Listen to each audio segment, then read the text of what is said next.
By answering correctly, you will demonstrate that you can recognize the major points of a text, how and why a text has been organized, as the nature of the relationship within text. O'z ko'rayotganingizdek, javoblarni to'g'ri belgilasangiz, siz tekstdagi asosiy muhim qismlarni tushunganingizni ko'rsata olasiz va qanaqasiga, nima uchun tekst bunaqa organizatsiyaga egaligini tushuntira olgan bo'lasiz va tekstdagi demak qismlarni qanaqa o'rtasidagi o'zaro munosabat borligini ko'rsata olasiz. Having an organized mental representation of a text is critical to learning because it allows you to remember important information from the text, apply it in new situations. If you have such bo'ldi, demak bu qismni ko'raylik. Prose summary question. Qanaqa holatda bo'lar ekan bu savol turi.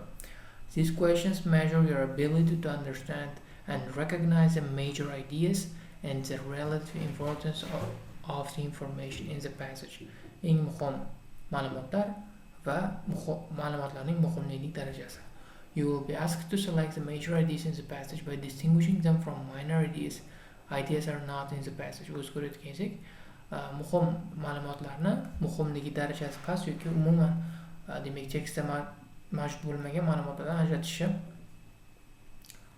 o'rganamiz. Because in a prose summary question, you will be given 6 answer choices and asked to pick 3 that expresses the most important ideas in the passage. O'z ko'rayotganingizdek, sizga 6 ta variant beriladi, bu 3tasini tanlab olishingiz kerak.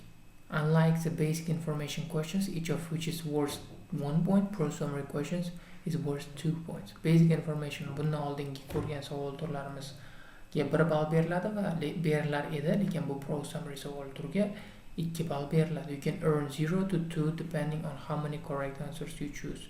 Siz 0 dan 2 ga ballgacha yig'ishingiz mumkin va bu nechta savolga to'g'ri javob belgilaganingizga bog'liq. If you choose no correct answer, just one correct answer, you will earn no points. Agar siz bitta to'g'ri javob topgan bo'lsangiz yoki umuman to'g'ri javob topolmagan bo'lsangiz, sizga ball berilmaydi. If you choose 2 correct answers, you will earn 1 point. To'g'ri, ikkita to'g'ri javob topgan bo'lsangiz 1 ball olasiz. If you choose all 3 correct answers, you will earn 2 points. Agar hammasini belgilaydigan bo'lsangiz 2 ball olasiz. The order which you choose your answers doesn't matter for scoring purpose. Demak, qaysi ma'lumotdan nechinchi darajada tanlaganligingiz ahamiyati yo'q bu yerda. Keling endi shuni topaylik. Mana bu 6 ta variantdan uchalasini biz olishimiz kerak va bu nuqtachalarni yoniga qo'yib chiqishimiz kerak bo'ladi. Keling shuni boshlaymiz. Buni o'qib topishimiz uchun biz butun tekstni o'qib chiqqan bo'lishimiz kerak. Bu applied arts and fine arts, applied art va fine art haqida ekan. Also, we now tend to refer to the various crafts according to the materials used for construction. Clay, glass, wood, fiber, and material. It was once common to think of crafts in terms of function, which led to their being known as applied arts. Approaching crafts from the point of view of functioning, we can divide them into simple categories: containers, shelters, supports. There's no way around the fact that container, shelter, supports must be functional. The applied arts are thus bound by the laws of physics, which pertain to both the materials used in their making and the substances and the things to be contained, supported, and sheltered. These laws are universal in their application, regardless of cultural beliefs, geography, or climate. If a hot pot has no bottom, or has large opening in its side,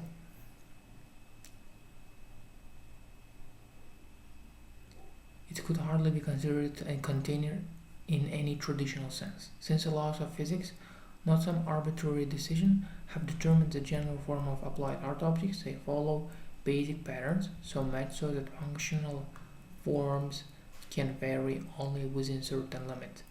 Buildings without roofs, for example, are unusual because they depart from the norm. However, not all functional objects are exactly alike. This is why we recognize the Shang Dynasty vase as being different from an Inca vase. Vase is not the basic form, but the incidental details that do not obstruct the object's primary function.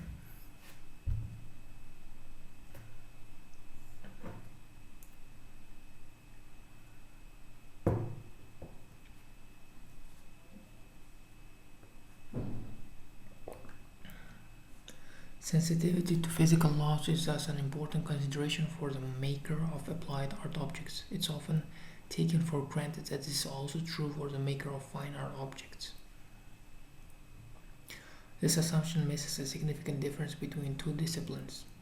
Fine art objects are not concerned by the laws of physics in the same way that applied art objects are. Because their primary purpose is not functional, they are only limited in terms of the materials used to make them. Sculptures must, for example, be stable, which requires an understanding of the properties of mass, weight distribution, and stress.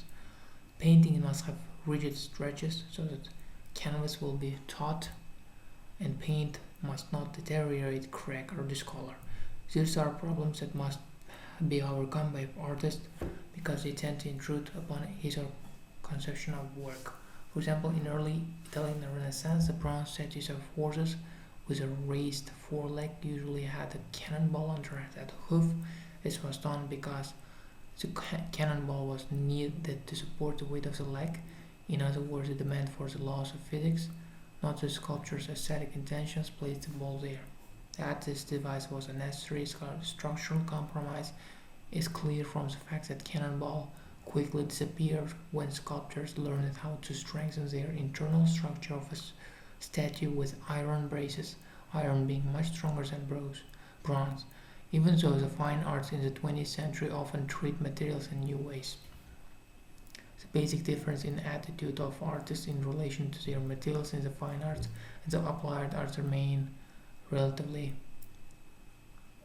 constant. It would therefore not be too great an exaggeration to say that practitioners of fine art work to overcome the limitations of their materials, whereas those engaged in applied art work in concert with their materials. An introductory sentence for a brief summary of the passages provided below. Xo'p, demak bu yerda discuss fundamental difference between applied arts and fine art. Applied arts objects bilan fine arts objects o'rtasidagi uchta asosiy o'ziga demak difference farqlarni topishimiz kerak. Applied art objects fulfill functions such as containing or sheltering, and objects with the same function have similar characteristics because they are constrained by their purpose. Bu to'g'ri. To'g'ri javob sifatida olamiz buni.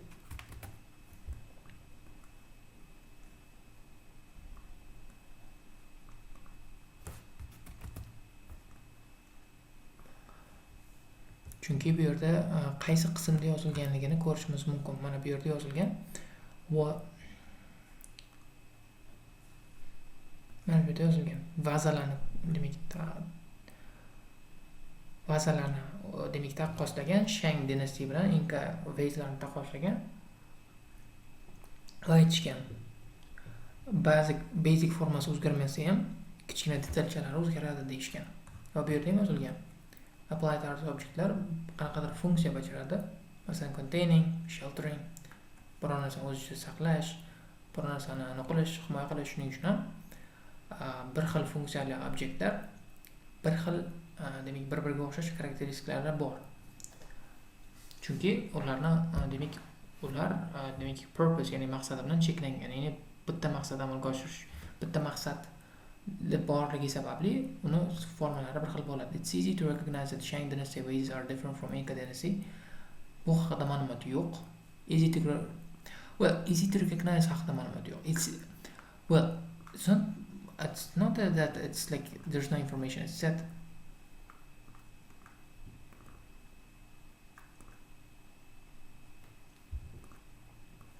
bu yerda berilayotgan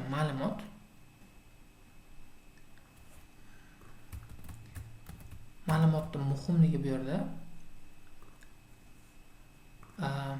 bu o'zingiz ko'rayotganingizdek bu yerda nima edi?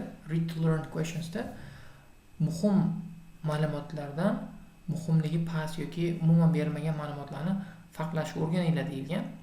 Shuning uchun ham bu yerda o'zingiz ko'rayotganingizdek Shang dynasty vazasi bilan Inkani vazasini taqqoslaganning sababi ularni bir xilligini ko'rsatishida. Shuning uchun ham bu javobni ola olmaymiz.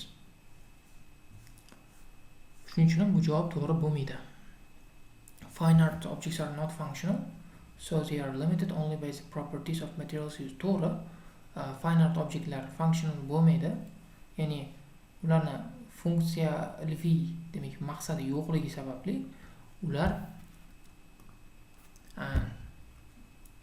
faqatgina material, qanaqa material yozilgan, ishlatilganligi bilan constrain qilinadi, ya'ni cheklangan. Xo'p, qayerda yozilgan bu?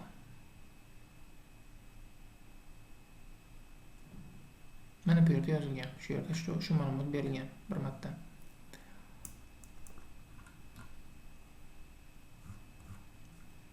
Renaissance sculptors learned to use iron braces to strengthen. Xo'p, demak, bu ma'lumot to'g'ri emas.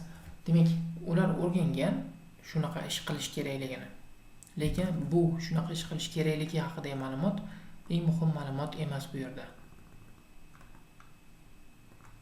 Shuning uchun ham bu yerda birinchisini olamiz, uchinchisini olamiz shu paytgacha. 2 bilan 4 to'g'ri, lekin unimportant, ya'ni muhimlik darajasi past ma'lumotlar. In the 20th century, fine artists and applied artists became more similar to one another in their attitudes. More similar haqida umuman ma'lumot berilmagan. Shuning uchun bu javobni ololmaymiz.